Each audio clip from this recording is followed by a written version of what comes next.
సమాజానికి ప్రజలకు ఉపయోగపడే పనులు, ప్రజల మేల్కొల్పే పనులు చేసే ప్రతి వారికి అవార్డు ప్రకటిస్తారు.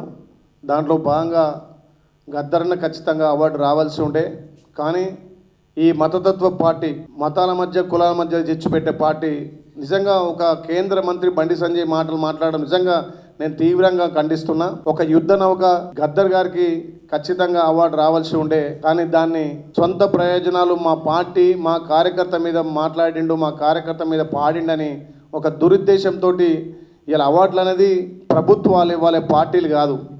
కేంద్రంలో ఉన్న ప్రభుత్వం అవార్డులు ప్రకటిస్తే ప్రజా శ్రేయస్సు కోసం ప్రజలకు ఎవరైతే ఉపయోగపడతారో, ప్రజలకు ఎవరైతే ప్రయోజకంగా పనిచేస్తారో వాళ్ళకి అవార్డులు ఇవ్వాలి. కానీ ఇలా బీజేపీ ప్రభుత్వం పూర్తిగా వాళ్ళ పార్టీ కార్యకర్తలకు వాళ్ళకు సంబంధించిన వాళ్ళకి ఇచ్చుకోవాలనే ధోరణి మాట్లాడిన దాన్ని బండి సంజయ్ మాటలను తీవ్రంగానే ఖండిస్తున్నాం.